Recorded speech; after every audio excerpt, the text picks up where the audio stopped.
네, 오늘 마태복음 27장 50절에서 54절에 있는 말씀을 근거로 해서 설교 제목은요, 한번 따라 하시기 바라요. 성도의 부활신앙. 네, 성도의 부활신앙에 대한 제목을 가지고 말씀을 나누겠습니다. 우리가 50절에 보니까 예수께서 다시 크게 소리 지르시고 영원히 떠나시니라. 예수님이 이제 돌아가셨어요. 돌아가실 때에 크게 소리를 지르셨다, 이런 얘기가 나와요. 그 NIV 성경을 찾아보니까 거기는 all loud voice, cry, 아주 크게 소리를 지르셨다는 거예요. 그리고 이제 영원히 떠나셨습니다. 그럼 뭐 예수님이 운명하시면서 뭘 그렇게 크게 소리를 지르셨을까? 우리는 짐작할 수 있어요. 예수 그리스도께서 마지막으로 다 이루었다, 테텔레스 타이, 이 말씀을 하시고 크게 외치시고 이제 돌아가신 거예요. 그러니까 인류 구원을 위해서 십자가에서 내가 다 끝냈다, 다 완성했다, 다 지불했어, 죄값 다 지불했다, 더 이상 너희들이 할 거 없어. 아주 우리 성부 아버지도 대만족이다, 이제 이렇게 이제 선포하셨잖아요. 그래서 이제 이 주님의 죽으심은 주님께서 이미 다 말씀하셨어요. 그 12 제자들에게 3번씩이나 내가 장로들에게 고난을 받고 십자가에서 죽을 것이다. 그리고 사흘 만에 내가 다시 살아날 것이다.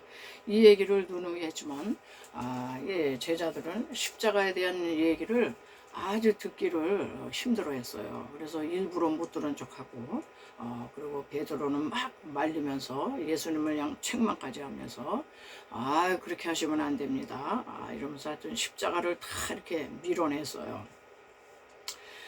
예수님도 인성을 가지신 분이라서 예수 그리스도 자신도 아버지여 할만하시거든 이 잔이 내게서 지나가기를 원합니다.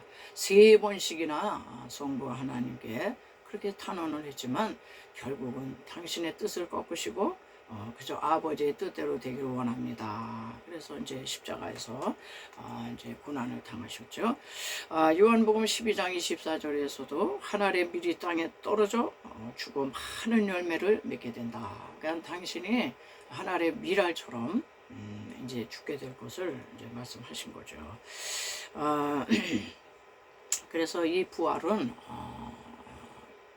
한번 죽은 적이 있는 사람, 죽은 적이 있는 사람이 부활을 하는 거지, 계속 살아있는데 뭐 부활이 무슨 상관이 있겠어요. 부활의 능력은 죽은 자만이 누릴 수 있는 영광이며 축복이다, 이렇게 말씀드릴 수가 있습니다.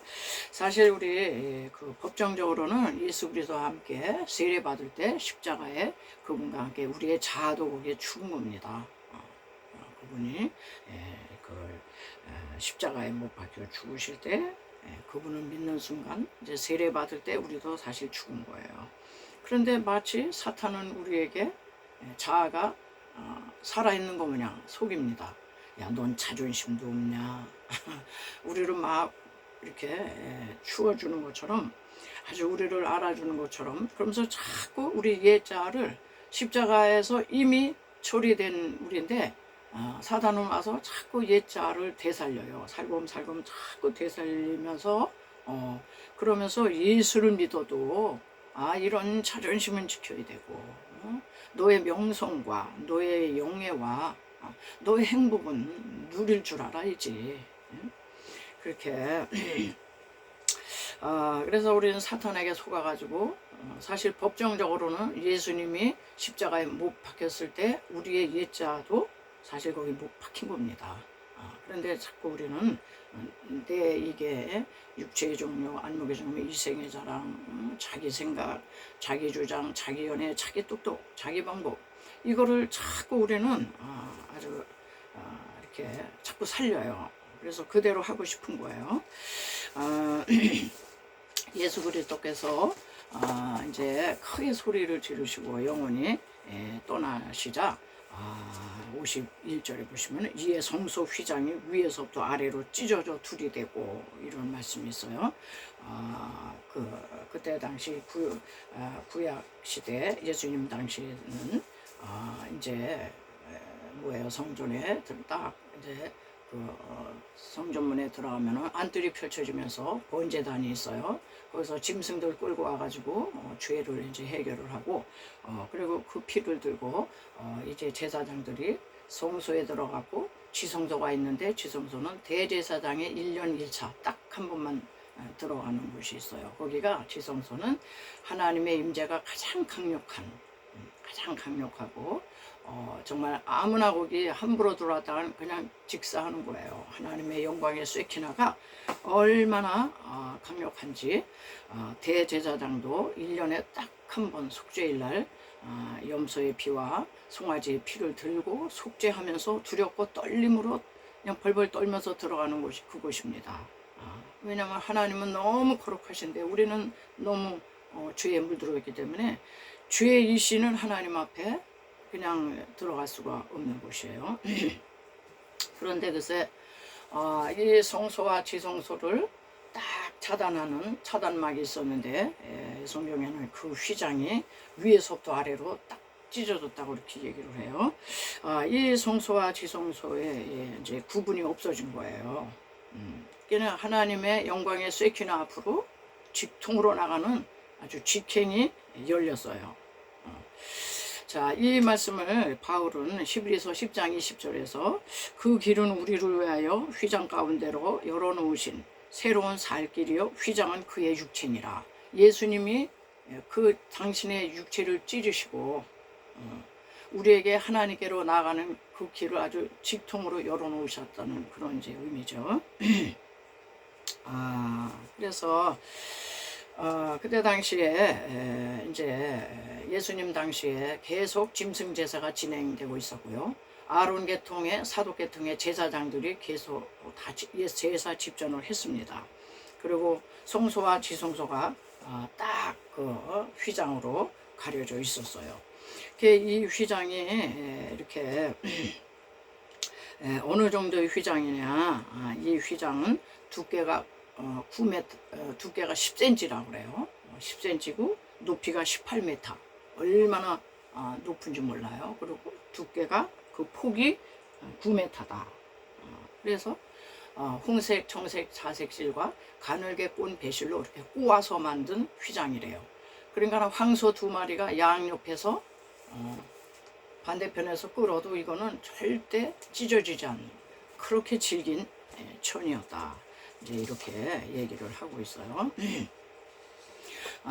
휘장이 위에서 이제 또 아래로 찢어졌다 그랬는데 휘장은 황소 2마리가 양옆에서 끌어도 절대 찢어지지 않는. 그러니까 이 휘장이 뭐 아래에서 찢었다면 사람이 찢었다 그럴까봐 하나님께서는 위에서 이거는 하나님만이 찢으실 수 있는 그런 거라는 걸 드러내신 거죠. 그러니까는 사람이 절대로 찢을 수 없는 그 휘장을 하나님께서 위로부터 찢으셨어요. 그게 뭐예요? 예수 그리스도의 죽으심은 그때 당시에 뭐 로마 병정이 빌라도가 무슨 유대 관원이 대제사장들이 백성들이 십자가에 못 박으셔서 그래서 죽으신 게 아니고 우리 하나님께서는 창세전부터 한 마리의 어린 양으로 이 땅에 오실 예수 그리스도를 준비하셔서 십자가에서 너가 저 인생들의 죄를 짊어지고 너가 찢어져야 하늘길이 열린다. 하나님이 계획하셨다는 겁니다. 그러니까 이 휘장은 예수님의 이 십자가에 못 박혀 찢기시고 죽으심은 하나님이 죽이신 거다 이런 얘기예요. 하나님께 나아가는 길을 가로막고 있던 이 휘장 누가 찍습니까? 이 차단막을.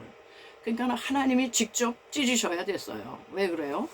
우리 하나님은 우리 인간을 창조하셨잖아요. 근데 창조된 인간이 뱀의 말을 듣고 이 범죄에 떨어졌어요. 그래서 하나님의 소속에서 소속이 변화돼 가지고 뱀의 자식들이 됐습니다. 뱀 따라서 지옥에 타가게 생겼어요. 하나님이 이 지으신 인간을 책임지셔야 될 거 아니에요. 그러니까 하나님은 끝까지 책임지신 거예요. 그 에덴 동산에서 아담을 이제 추방하시면서 하나님은 거기에 차단막을 하나 세우셨어요. 그룹들과 두루 도는 화영검을 불칼을 탁 둬가지고 절대 저 죄 지은 저 아담이 에덴 동산에 들어올 수 없도록, 에덴 동산에 다시 들어올 때는 불칼을 맞아 들어오기 전에 그 자리에서 죽어요.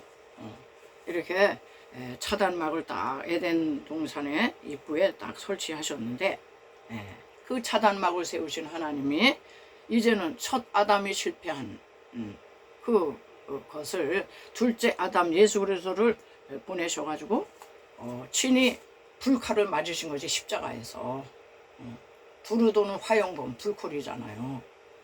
이 불칼침을 누가 맞겠어요? 죄 없으신 그분이 에덴 동산에 그 차단막을 그걸 열어주시려고 십자가에서 그 예수, 당신의 아들 예수를 찢으신 거예요. 그래서 성소 휘장 위에서부터 아래로 쫙 찢어졌다는 얘기는요, 이런 깊은 의미가 있는 겁니다. 하나님께서 첫사람 아담이 범죄한 걸 둘째 아담 예수 그리스도 통해서 해결해 놓으신 거예요. 이제 차단막이 없어졌어요. 찢어졌어요. 그러나 그때 당시에 과연 종교 지도자들은 이런 그 영적인 의미를 깨달았을까요? 모르죠. 깨닫지 못했습니다. 자, 성소 휘장이 찢어졌다는 거, 예수님이 자기 육체를 찢으시고 하늘길을 열으셨다는 거, 그때 당시에 대제사장들에게 뭘 얘기를 했을까요? 저는 이제 몇 가지로 얘기를 드릴 텐데, 첫째, 인간 아론 계통과 사독 계통의 대제사장은 이제 종식이 되었다, 이런 얘기예요. 내 아들 예수가 영원한 대제사장에 대해서 그 몸을 찢어서 구약시대 때는 뭐 했어요? 짐승을 끌고 와서 짐승의 피를 뿌리고 발고 덮고 쏟고 그래가지고 죄를 속했어요. 그런데 이제 짐승 제물 필요 없다, 이런 뜻이에요. 두 번째는 짐승 제물 이제 종식됐다. 이제 내 아들 예수 자신의 피를 쏟아서 이 길을 열어놨다는 거죠. 그래서 예수님의 피, 예수님의 보혈이 그래서 중요한 거예요. 예수님의 보혈의 그 피를 부시고 그분은 이제 영원한 대제사장이 된 거예요.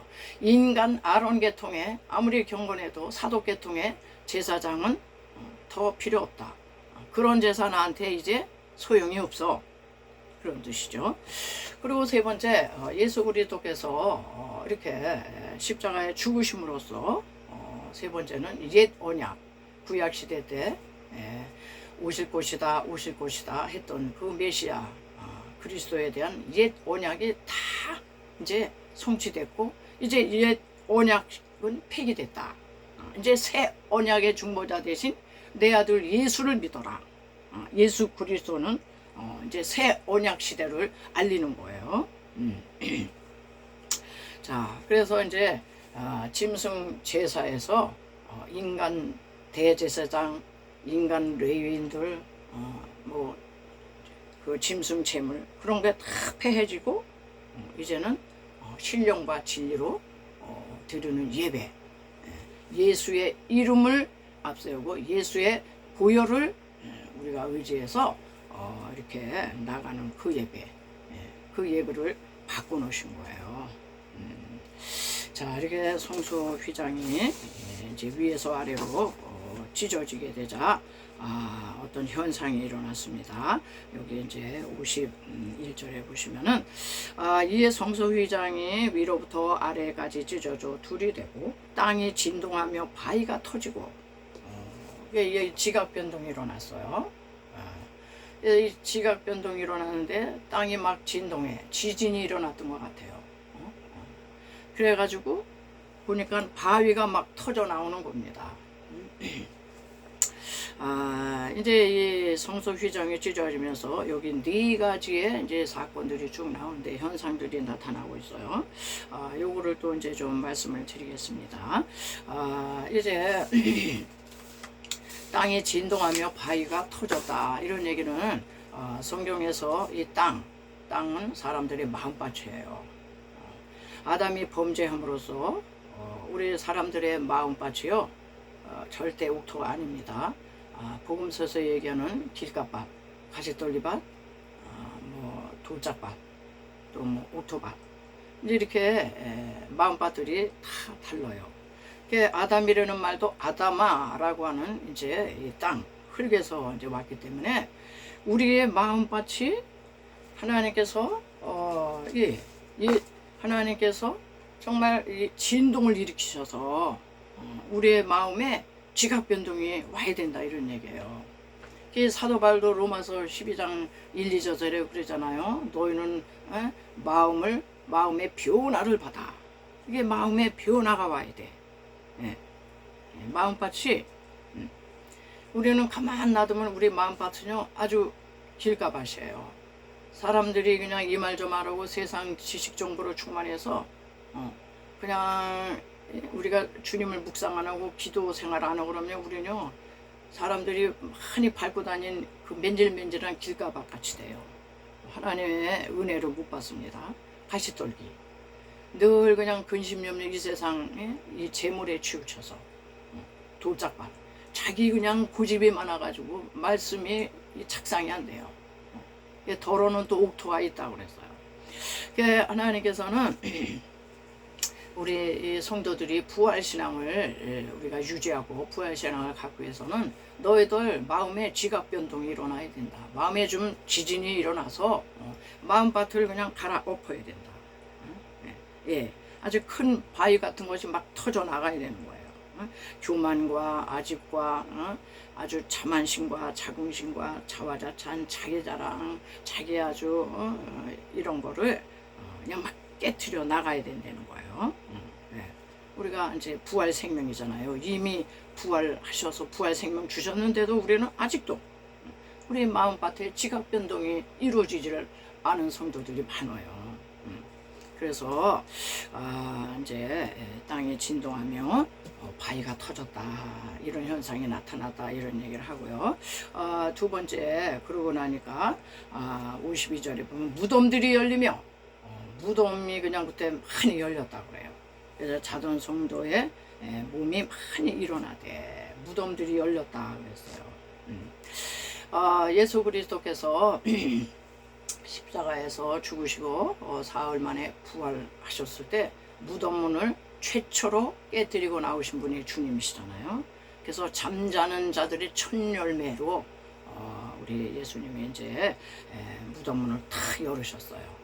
여러분, 우리가 예수님이 이 무덤문을 안 열어놓으셨다면은 예수님이 오시기 전까지 모든 인류는 이 지구촌의 모든 인류는 사실 거대한 무덤 가운데서 지금 잠자는 겁니다. 첫사람 아담이 범죄해가지고 영적인 죽음과 영적인 깊은 수면에 빠졌어요. 인생 전체가.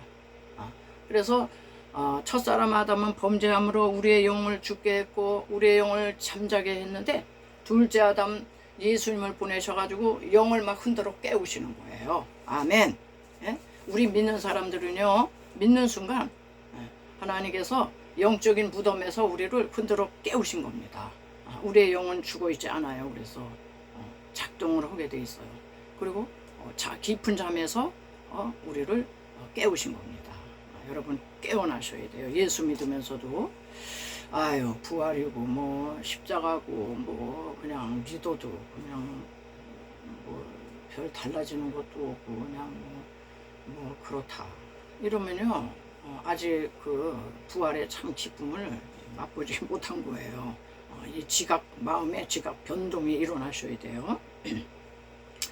그래서 이 예수님이 오신 게 너무너무 오셔서 부활 승천해 주신 게 너무너무 이게 성탄절도 성탄절이지만 사실은 이 부활의 기쁜 소식을 더 대대적으로 우리는 알려야 돼요. 무덤문을 걷어주셨잖아요.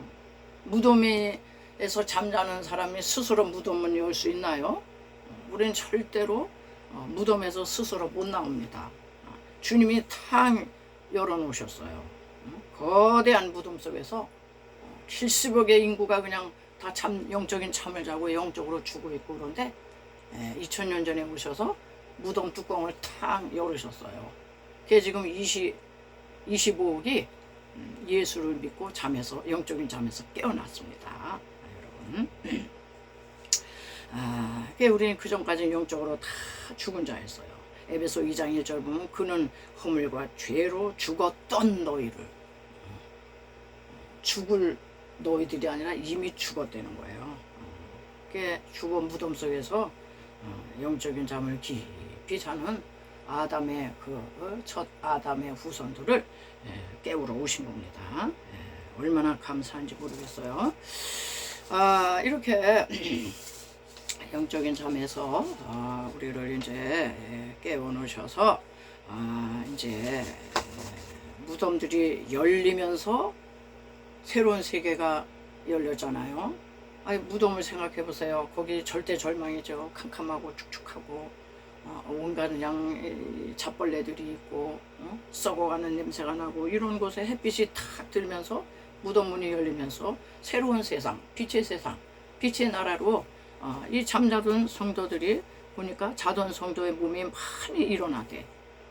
다 일어나는 겁니다. 여러분, 기독교는요 입상의 종교예요. 저기 타 종교는요, 이 불교나 이런 종교는 좌상의 종교입니다. 부처님이 다 이렇게 앉아 있어요. 그리고 어떤 부처님은 옆으로 이렇게 비스듬히 누워 또 있더라고. 여러분, 기독교는요 절대 누워 있는 종교 아닙니다. 앉아 있는 종교도 아니고 기독교는요 입상의 종교예요. 일어나라, 빛을 발하라, 잠자는 자여, 네가 어찌미뇨, 일어나라, 깨어라. 다 일으켜. 막 일으키는 그런 종교예요.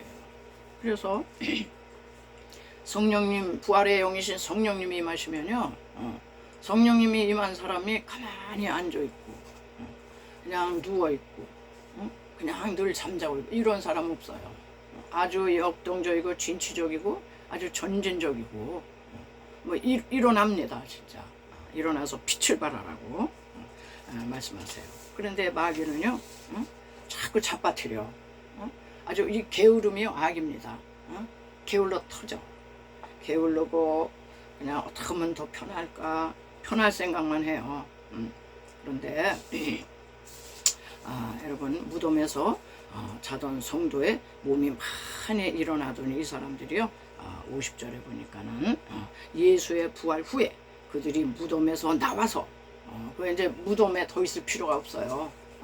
아직 그들도 예수 그리스도, 부활하신 예수 그리스도를 믿으면서 이 무덤 속에서 아직도 영적인 깊은 잠에 헤매고 이 무덤 속에서 그냥 이렇게 있다면 우리는 이게 아니다. 그 무덤을 열고 이미 예수님이 열어놓으셨는데 내가 왜 여기 이렇게 갇혀 있으랴, 이러면서 우리는 좀 분발을 하셔야 되는 겁니다. 이 사람들의 특징이 이제 무덤에서 나왔어요. 그러니까 전과 같은 신앙생활을 안 한다 이런 얘기죠. 전과 같이 우리는 살 수 없어요. 그들이 무덤에서 나와서 거룩한 성에 들어가 많은 사람에게 보이니라. 이 사람들이 무덤에서 이제 성경은 이제 죽었는데 잠잔다 그렇게 표현을 해요. 잠자던 사람들이 일어났어요. 이게 얼마나 놀라운 기적입니까? 그럼 이 사람들이 가장 먼저 찾아가야 되는 곳이 어디예요? 가족이에요, 가족. 나를 그냥 죽었다고 그냥 슬퍼하고 울고 있는 그 가족에 아우 나 살았어, 나 살아 돌아왔어, 나 안 죽었어, 잠깐 잠자다가 왔어, 이렇게 가족에게 가서 자기 몸을 보여야 되는데 50절에 보면은 가족, 친인척, 부모 안 찾아갔어요. 여기 보니까 거룩한 성에 들어가 많은 사람에게 보이니라 그랬어요. 거룩한 성. 영적인 의미가 있죠. 여러분, 우리가 부활을 체험하고 부활신앙을 가진 성도는요 하나님의 놀라운 은혜를 받잖아요. 이 사람은요 첫 번째로 하는 게 거룩한 성을 찾는 거예요. 하나님의 교회, 하나님의 임재 앞으로 갑니다. 가서 많은 사람들에게 자기의 변화된 모습을 다 말하게 돼 있어요. 간증을 해야 돼요. 그래서 오늘날 아유 하나님 앞에 나 1대1로 내가 할 거고 이제 뭐 내 믿음 내가 지키면 되지. 그리고 홀로 신앙생활하는 사람이 많아요. 달팽이 모양 다 각자 그냥 따로따로 오늘 코로나 때문에 지금 각자 이렇게 있는 처소에서 예배를 드리고 이제 그러지만은 이게 절대로 바람직한 게 아니죠. 이걸 빨리 이제 종식을 시켜야지. 거룩한 성, 하나님의 교회, 거룩한 백성들이 있는 곳에 들어가서 사람들에게 자기를 보여대는 겁니다. 변화된 우리의 모습을 사람들에게 보이고 서로 은혜를 나눠야 돼요. 이런 이런 모습을 하게 되니까 그 54절에 보면은 그 이방인 백부장과 및 함께 예수를 지키던 자들이 지진과 그 일어난 이들을 보고 심히 두려워하여 이르되 이는 진실로 하나님의 아들이었도다 하더라. 이게 이방인이었던 이 백부장, 이 백부장이 예수님이 십자가에서 그 죽으시는 장면, 이런 지진이 일어나고 성서회장이 갈라지고 뭐 이렇게 된 거를 다 봤어요. 그래서 그 일어난 일들을 보고 심히 두려워했다 그랬어요. 아니 이런 일이 역사상에 언제 이런 일이 일어났나요? 이제 처음이자 마지막인데 그래서 그리고 무덤에서 잠자는 자들이 일어나가지고 거룩한 상 예루살렘 성 교회 오는 겁니다. 성전에. 그러면서 자기의 이 변화된 모습을 보고 이러는 걸 보고 이방인이요 인정을 해요. 이야 이거는 저 사람은 하나님의 사람이야. 진실로 하나님의 사람이야. 예수 그리스도 하나님의 아들이야. 그를 따르는 이 백성들 다 무덤에서 되살아나온 이 사람들, 이 부활한 이 성도들, 이 사람들 다 하나님의 자녀로구나. 이렇게 이방인이 인정을 하게 돼요. 여러분 우리는 이 부활을 다 그냥 하도 많이 들어서 매년 돌아오는 이제 절기 중에 하나로 교리적으로 지식적으로 뭐 성경에 그렇게 기록되어 있으니까 그냥 그렇게 뭐 그냥 믿어야지. 이렇게 하면 안 됩니다. 여러분 기독교는요 죽은 문자가 아니에요. 이 말씀은요. 말씀은 하나님이시고 영이고 생명이고 이 부활도 그 옛날 2000년 전에 그랬대더라 라고 하는 그 옛날 얘기가 아닙니다. 그래서 참말로 오늘날 우리 신자들이 우리가 예수님의 부활절날 부활의 영광 뭐 감사하고 축제하고 찬양하고 뭐 계란도 나누고 뭐 이러지만은 정작 내 삶을 보면 나는 그냥 아직도 무덤 속에 있는 것 같아. 그냥 뭐 환경의 무덤, 질병의 무덤, 관계의 무덤, 재정의 무덤, 이런 무덤 저런 무덤 속에서 나는 그냥 우울하고 어둡고 난 예수를 믿는데도 왜 이렇게 나는 힘들까? 예수님의 부활이 나랑 무슨 상관이야? 이런 생각을 하는 성도들이 꽤 많습니다. 저도 그랬었거든요. 뭐 이제 2000년 전에 이제 부활하셨다니까 이 다음에 우리 이제 죽으면 이제 뭐 죽기 전에 오시면은 이제 살아서 부활할 것이고 휴거돼서 뭐 죽으면 그때 이제 부활시켜 주시겠지 뭐 그 정도지. 그렇게 뭐 부활의 신앙에 대해서 뭐 이렇게 깊게 생각을 이제 저도 안 했었어요.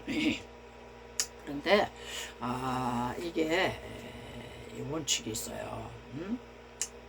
하나님의 말씀에 법칙이 있다 이런 얘기예요. 누가 부활 성도냐, 누가 부활의 영광과 감격과 환희와 이 부활의 찬란함을 누릴 수 있느냐. 십자가에서 한번 죽은 적이 있어야 돼요. 죽지 않은 사람은 하나님이 절대 부활을 안 시키십니다. 십자가에서 자아가 완전히 죽어가지고 무덤 속까지 예수님처럼 무덤을 경험해야 돼요. 그거 한번 죽은 자는 하나님이 그래 부활의 영광을 맛보게 해주시. 이제 모든 이 무덤을 걷어치워주세요. 환경의 무덤, 재정의 무덤, 관계의 무덤, 질병의 무덤 모든 것들을 문을 탁 열어주시면서 부활이다 이제. 너 옛자가 처리됐어. 우리 기독교인들이 그냥 이렇게 믿으면서도 너무 기쁨도 없고 너무 그런 거는요, 십자가에서 죽질 않아서 그래요. 저도 그냥 법정적으로는 이미 죽었는데도 그냥 이렇게 죽은 줄 알았는데 옛자가 계속 살아있더라고요. 자기 성깔도 살아있고 아주 조급증도 살아있고 혈기도 살아있고 다 살아 역사를 해요. 그 하나님이 내가 그러면서 하나님 부활 찬송 나 많이 했어요. 메들리로 저 좀 부활 좀 시켜주셔야죠. 그랬더니 하나님이 저에게 그러신 것 같아요. 너는 언제 죽었냐? 죽은 척만 했잖아. 죽은 신용만 하고 그리고 아예 죽어야 되는데 죽지를 못하고 죽지 않은 사람이 자꾸 이 부활의 영광을 내가 추구하더라고요. 이게 제 얘기입니다. 제 얘기. 그래서 이제는 내가 죽어야지. 죽으려고 애를 써야지. 그냥 살아있는데 계속 더 살려달라는 얘기예요. 기독교는 패러독스입니다. 역설이에요. 여러분들이 죽고자 하면 하나님은 살려놓으시고 계속 그냥 살려고 하면 하나님이 막 더 누르세요. 무덤을 십자가에서 너가 처리돼야 되고 무덤이 어떤 곳인지 가봐야지. 하나님의 아들 예수님도 무덤 속까지 내려가셨는데 우리가 그분을 따른다 그러면서 우리는 그냥 찬란한 그냥 영광만 누리려고 그러면 그거는 이제 마귀의 추종자들이죠. 그래서 기독교인들에게 있어서 십자가와 부활은 뗄래야 뗄 수 없는 그 동전의 양면과 같아요. 아주 붙어 있습니다. 그래서 예수를 평생 믿어도 십자가에서 완전히 죽은 적이 없는 사람은 부활의 아침, 부활의 영광 오지 않습니다. 미안하지만. 그러나 계속 자기를 죽여 십자가로 가서 내 뜻과 내 견해와 내 생각, 내 옛자를 자꾸 죽이는 사람은요, 부활의 찬란함이 이제 막 들어오는 거예요. 그래서 거룩한 상에 들어가서 많은 사람에게 자기의 이거를 보였다는 건 뭐예요? 부활. 나는 이제 부활됐다는 거 아니야. 나 무덤 속에 이제 없어. 무덤은 다 물러갔어. 그러면서 이렇게 보여질 수 있는 그런 또 간증자도 되고요. 또 주변에 안 믿는 사람들도 저 사람은 하나님의 종이야. 하나님의 사람이야. 저렇게 믿어야 돼. 이렇게 해서 하나님께 이제 영광에 이제 되는 줄 믿습니다. 오늘 이제 성도의 부활 신앙에 대해서 이제 이렇게 좀 살펴봤는데요. 여러분 이제 부활절이 시작이 되었습니다. 오늘 하루로 끝나는 게 아니에요. 이제 오늘은 부활절, 절기 큰 부활절이고 날마다 돌아오는 주일날이 작은 부활절이에요. 우리는 날마다 이 부활절 속에서 살아가야 되는 그런 사람들입니다. 그래서 그냥 지나가는 절기다 이렇게 생각하지 마시고요. 자꾸 내가 십자가에서 빨리 처리돼서 이 무덤문을 탁 하나님이 열어주셔서 이 부활의 영광의 이 소식을 전하는 증인이 되지 이런 정말 신앙의